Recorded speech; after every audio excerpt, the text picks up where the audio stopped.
ہمایوں محمد صاحب، جو G B کا الیکشن ہے اس کے نتائج اور کشمیر کے اندر گرما گرمی چل رہی ہے، اس کے اوپر بھی آپ کا تجزیہ؟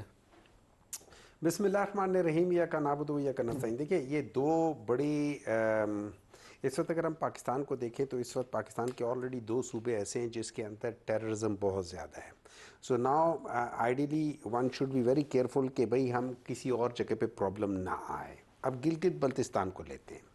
دیکھیں گلگت بلتستان کی ایک ہسٹری ہے۔ 1973 کا جو آئین تھا اس نے گلگت بلتستان کو کچھ سپورٹ دیا، جس کی وجہ سے وہ ذوالفقار علی بھٹو صاحب کے بڑے وہ ہیں کہ یار ان لوگوں نے ہمارے لیے کچھ کیا، اور انہوں نے ہمیشہ پیپلز پارٹی کی طرف وہاں پہ ایک جنرلی ایک مائل ہوا ہے۔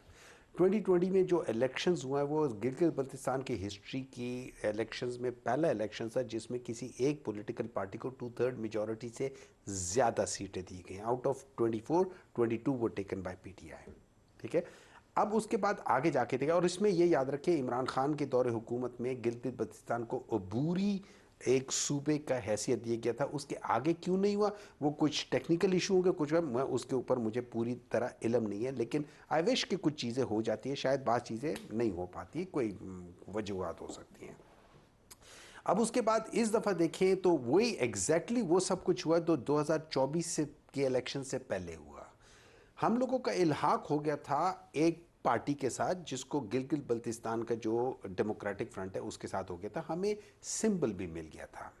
چند دن الیکشن سے پہلے الیکشن کمیشن نے ہم سے وہ سمبل بھی لے لیا اور اس پولیٹیکل پارٹی کو ایز اے پارٹی تسلیم کرنے سے انکار کر دیا۔ سو دیٹ مینس کہ ناؤ اب ہمارے پاس کوئی چوائس نہیں تھی کہ ہم کیا کرتے۔ ہاں یہاں میں ضرور مانتا ہوں اگر ہمارا سینٹ میں ہم لوگوں کا ایک آلریڈی ہمارے ساتھ لوگ ہیں، ہم ان کے ساتھ پہلے کیوں نہیں گئے، ایم ڈبلیو ایم کے ساتھ پہلے کیوں نہیں چلے گئے، یہ ہمیں کر لینا چاہیے تھا، لیکن بہرحال جو بھی ہے کیوں نہیں کیا، حالانکہ وہ ہمارے ساتھ وہ بھی تھے۔ آگے ہم چلے جاتے ہیں کہ کیا ہوا جس طریقے سے اچھا وہی پیٹرن آیا ہے کہ 9 بجے تک یا 8:30 بجے تک 9 بجے تک ہمیں مختلف جگہوں سے ہمیں مل رہے تھے 8-10 حلقوں سے، اور اس وقت جنرلی جو ہو رہا تھا کہ 8 سے 10 سیٹوں پر پاکستان تحریک انصاف اور ایم ڈبلیو ایم، اور تقریباً 7-8 سیٹوں پر پیپلز پارٹی والے تھے، اور 3-4 سیٹوں پر پی ایم ایل این والے یہ چل رہے تھے۔ اس کے بعد اچانک کیا ہوتا ہے، ہمیں ریزلٹس ملنا بند ہو جاتے ہیں، یہ کمپلین پیپلز پارٹی والے بھی کر رہے کہ ان کو فارم 45 دینا بھی منع کر دیا تھا۔ میں آپ کو 3-4 ایسی ویڈیوز شیئر کر دیتا ہوں جس میں پی ٹی آئی کے کینڈیڈیٹس کو جو ریٹرننگ آفیسرز کے کمروں سے نکال دیا گیا۔ نکالنے والے کون ہیں؟ پاکستان کے سب سے جو نوٹوریس پولیس فورس ہے پنجاب کی، انہوں نے کیا ہے۔ اچھا وہاں پہ وہ کہہ رہے ریٹرننگ آفیسر بیٹھا ہوا ہے، وہ کہتے ہیں میں نے ان سے بات کرنی ہے، پولیس والے کہتے ہیں نہیں آپ باہر جاؤ۔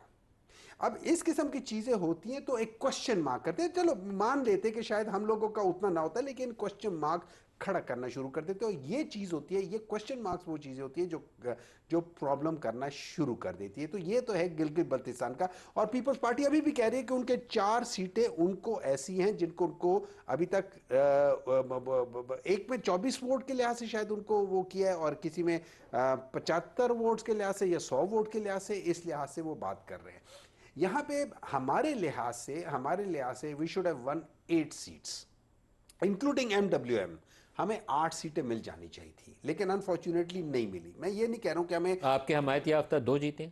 ہمارے اب تک 2 جیتے اور ایک ایم ڈبلیو ایک ایم، ایم تو ڈبلیو ٹوٹل میں 3 ہے۔ اچھا، لیکن ابھی بھی یہ یاد رکھیں، میں بیرسٹر دانیال صاحب سے بھی اس پہ رد عمل لے لوں۔ ابھی بھی یہ کنفرم نہیں ہے، ابھی تو یہ ایک قسم کا وہ نا غیر سرکاری ہے نا، ابھی تک وہ ہے، بالکل کیونکہ صحیح۔ دیکھیں مجھے وہاں پہ کوشچن مارکس آتا ہے، وہاں پہ لکھا ہوا ہے پی ٹی آئی کے 2 ہیں، پی ٹی آئی تو تھی نہیں ایز اے پولیٹیکل پارٹی، آپ نے تو ان حمایت کو کرنے یافتہ دیا۔ ہے پھر اس کے علاوہ بیرسٹر دانیال سے ہمارے لوگوں کو بیرسٹر راجہ صاحب کو انہوں نے وہاں سے واپس کیا کہ آپ نہیں جا سکتے ہو، اس کا کیا نام ہے، اسد کیسر کو بورڈ ہونے نہیں دیا۔